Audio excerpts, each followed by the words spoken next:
Les points sur l'actualité, mesdames et messieurs, bienvenue. Il est 13h30 à Kinshasa. À la une de l'actualité, les sénateurs sont conviés à prendre part à la plénière ce vendredi 26 juillet 2024 pour notamment tabler sur différents sujets dont la lecture de l'arrêt de la Cour constitutionnelle, la présentation du calendrier de l'élection du bureau définitif du Sénat et la mise en place de la commission ad hoc chargée de l'examen de la conformité des candidatures aux critères fixés. Cette plénière intervient quelques jours après que le règlement intérieur de la Chambre haute du Parlement soit déclaré conforme à la Constitution de la RDC. Selon les us et coutumes parlementaires, la commission spéciale chargée de l'élaboration du règlement intérieur devra réécrire les différents articles du dit règlement conformément aux orientations contenues dans l'arrêt de la Haute Cour. Vous suivrez les détails dans notre grande édition des 19h. À la une également, la Cour des comptes de la République démocratique du Congo a sollicité le jeudi 25 juillet à Kinshasa la révision de certaines dispositions de sa loi organique lors de son audience solennelle marquant la rentrée judiciaire exercice 2024-2025 afin de lutter efficacement contre la corruption et le détournement de deniers publics. À cette occasion, un rapport a été remis à la première ministre Judith Suminwa, présente à cette cérémonie. Jules Mona pour plus de détails.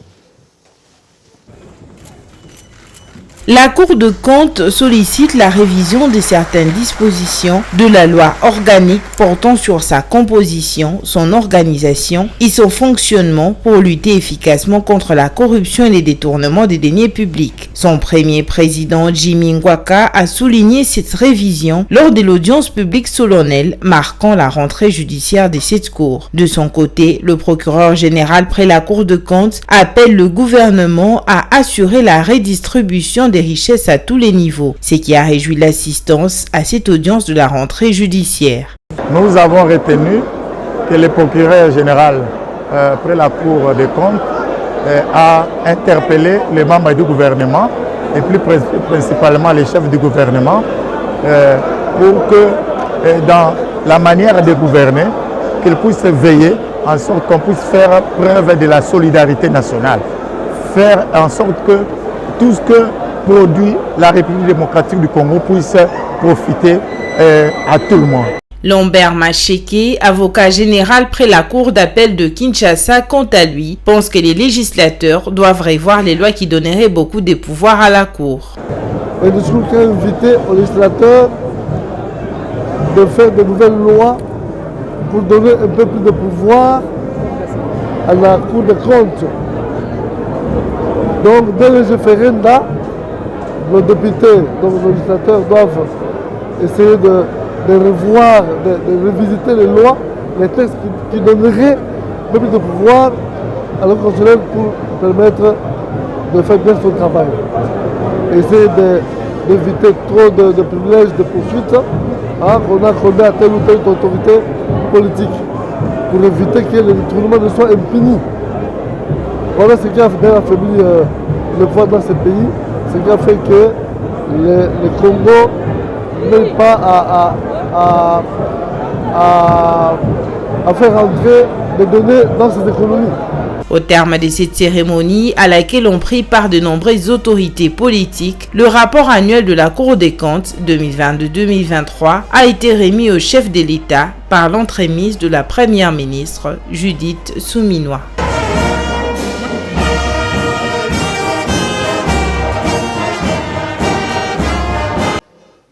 Restant toujours dans le même ordre d'idées, le premier vice-président de l'Assemblée nationale, le professeur Isaac Jean-Claude Tshilumbayi, a également pris part le même jeudi à l'audience plénière solennelle de la rentrée judiciaire de la Cour des comptes pour l'année judiciaire 2024-2025. Occasion pour le premier vice-président de l'Assemblée nationale de réceptionner le rapport de la Cour des comptes de l'exercice judiciaire 2023-2024 pour les comptes de l'Assemblée nationale. Retour en image.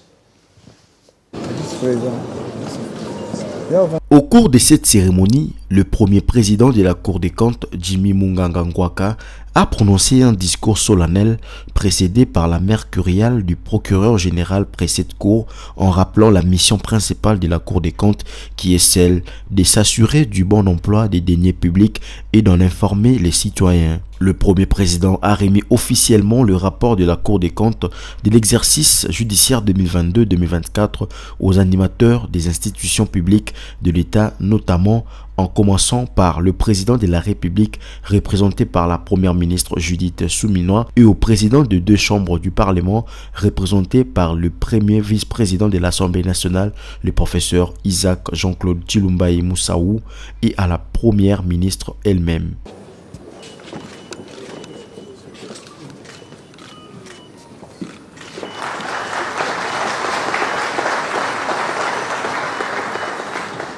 Dans son intervention, le procureur général près la Cour des comptes Salomon Tudiéché Kabuta Kapwa a rappelé l'importance de cette institution de contrôle dans la surveillance et la gestion des finances publiques, élément indispensable pour la bonne gouvernance et le développement économique de la République démocratique du Congo. Le premier président de la Cour des comptes a quant à lui insisté sur la nécessité de renforcer le pouvoir des membres de la Cour des comptes pour une gestion rigoureuse et transparente en matière de contrôle des ressources publiques. Dans le même registre, Jimmy Munganga a plaidé pour la révision de certaines dispositions de la Constitution concernant la Cour des comptes afin de permettre à cet organe d'exercer pleinement son pouvoir. Pour son accès journal, poursuite de l'audience foraine de la Cour militaire de la Gombe dans le cadre de poursuites judiciaires contre Corneille Nangaa et ses complices à la prison militaire d'Indolo le jeudi 25 juillet 2025. L'un des prévenus interrogé à l'audience de 6 jours est poursuivi pour trahison et participation à un mouvement insurrectionnel et nié toutes les accusations portées à son encontre. Le détail dans cet élément.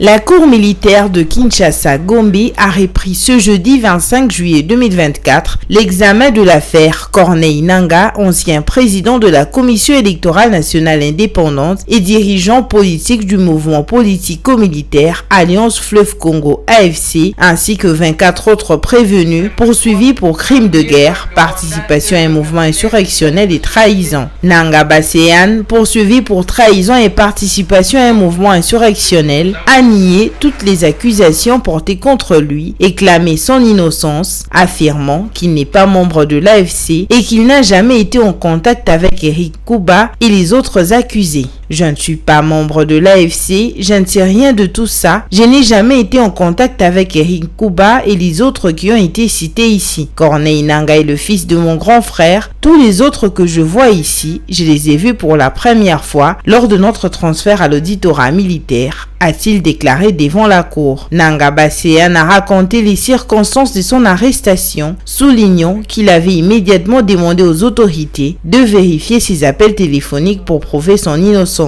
Il a également insisté sur le fait qu'il était un simple citoyen congolais victime des actions de Corneille Nangaa. Je ne peux pas nier ma relation biologique avec Nangaa, je ne suis pas en contact avec lui et je ne le ferai pas. Je suis congolais, je fais partie de ceux qui sont victimes de l'action de Corneille Nangaa, a-t-il ajouté. Le prévenu a été arrêté le 16 janvier 2024 et a passé 6 mois dans un cachot de renseignement militaire. Ses avocats ont affirmé que leur client avait été arrêté uniquement parce qu'il porte le nom de Nangaa. Lors de son audition le 17 janvier 2024 par les renseignements militaires, Baseyan a indiqué qu'il avait été arrêté dans une concession appartenant à Christophe Baseyan, frère de Corneille Nangaa. La Cour continue d'examiner l'affaire et interroger les prévenus pour faire la lumière sur cette affaire.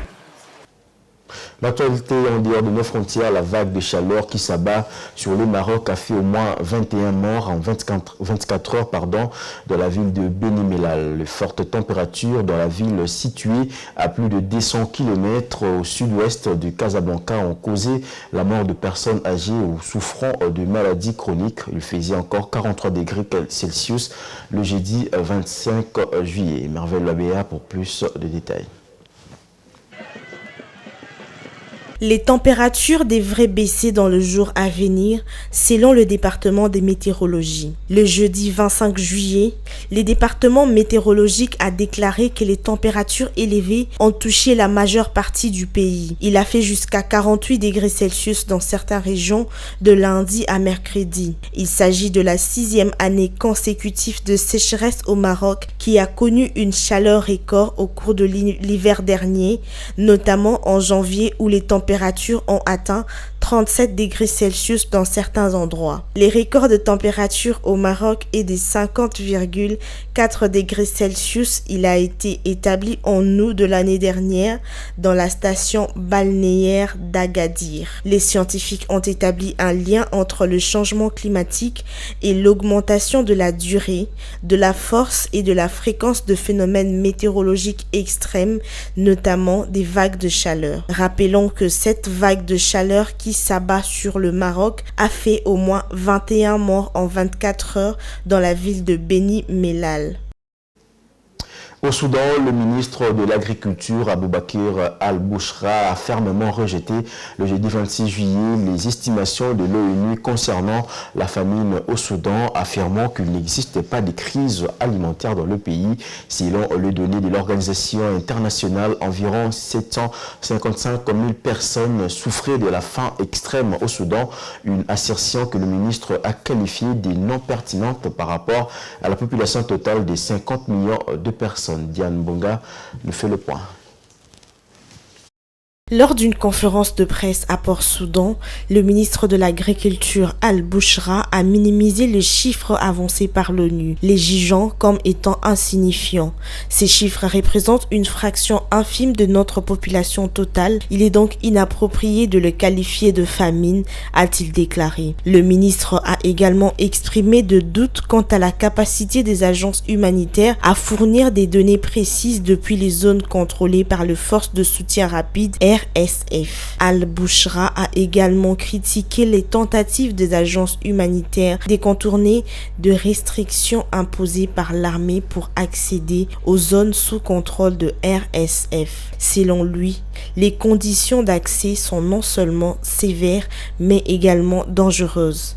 En conséquence, les gouvernements soudanais rejettent les appels internationaux visant à ouvrir les frontières pour permettre la distribution de l'aide humanitaire. Cette déclaration survient dans un contexte de crise humanitaire croissante alors que le conflit entre l'armée soudanaise et les forces de soutien rapide a exacerbé la situation alimentaire dans le pays. Place à présent à la revue de presse.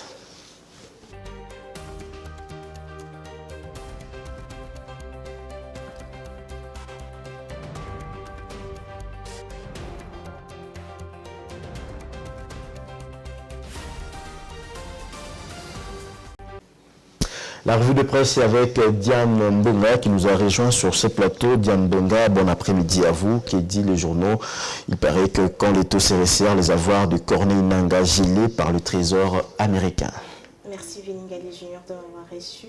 Alors, deux journaux parus ce vendredi à Kinshasa reviennent sur les sanctions américaines contre Corneille Nangaa, mais aussi la prorogation de l'état de siège au Nord Kivu et en Ituri. Ce sont ces deux sujets qui sont développés dans le média Kinois aujourd'hui. Alors, on ouvre ce bal alors que le procès pour crimes de guerre et crimes contre l'humanité se poursuit à la cour militaire de Kinshasa-Gombe, impliquant Corneille Nangaa et ses complices. Ces derniers sérieusement menacés de condamnation par contumace à la peine capitale fait face à une pression croissante des sanctions internationales, rappelle Info 27.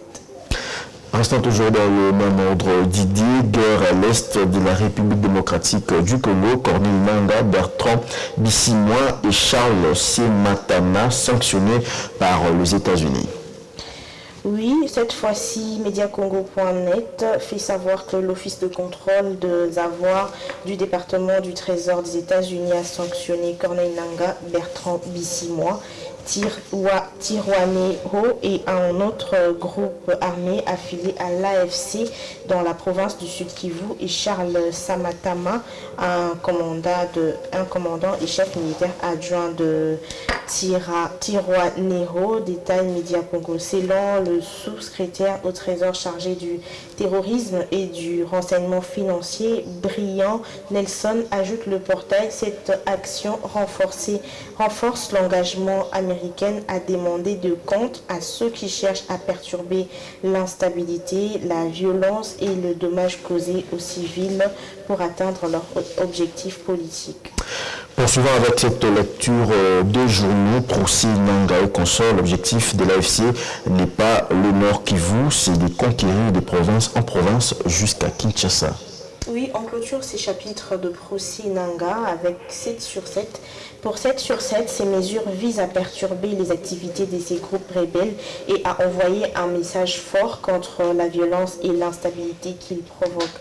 En conséquence, l'explique le quotidien, conformément à ces mesures, tous les biens et intérêts dans les biens de personnes désignées ci-dessous qui se trouvent aux États-Unis ou en possession ou sous le contrôle de personnes des États-Unis sont bloqués et doivent être signalés au Bureau du contrôle des actifs étrangers. À la une également, Félix Tshisekedi proroge l'état des sièges au Nord Kivu et en Ituri. Oui, comme tu l'as dit, état des sièges prorogé. Dans un autre registre, l'agence congolaise de presse renseigne que le président de la République démocratique du Congo a prorogué de 15 jours l'état des sièges dans le province du Nord Kivu et des l'Ituri dans une ordonnance lue jeudi à la télévision nationale, la RTNC. Le 15 juin dernier, rappelle Média Congo, l'Assemblée nationale avait adopté le projet de loi portant habilitation du gouvernement, un texte de loi qui permet à l'exécution nationale de légiférer à la place des députés durant les vacances parlementaires de juin à septembre 2024. Il y a également un article qui dit la même chose, mais dans une autre nuance. Le président Tshisekedi proroge l'état des sièges au Nord Kivu et en Ituri pour terminer. Oui, on clôture avec Mediacongo.net. Ces projets de loi concernent l'autorisation de la prorogation de l'état de siège sur une partie de la RDC, la ratification de 2 accords de prêt du 25 mars 2024 conclus entre la RDC et la Banque africaine de développement, ainsi que le Fonds africain de développement au titre du projet d'appui à la gouvernance et au développement de compétences en soutien au programme de transformation de l'agriculture, ainsi que de la convention de prêt contre le 18 de prêt conclu, conclu le 18 novembre 2023 entre la République démocratique du Congo et les Gencor Capital Management Limited. Merci Diane Bonda pour votre passage sur ce plateau. Merci à vous d'être passé pour le compte de la revue de presse à lecture de journaux. Et c'est également la fin de cette édition de 13h sur Mondico Télévision. Retrouvez Jocelyne Massiala à 19h pour le compte de la grande édition du journal. Dans votre temps, bonne étude des programmes sur vos antennes. À votre compagnie. Au revoir.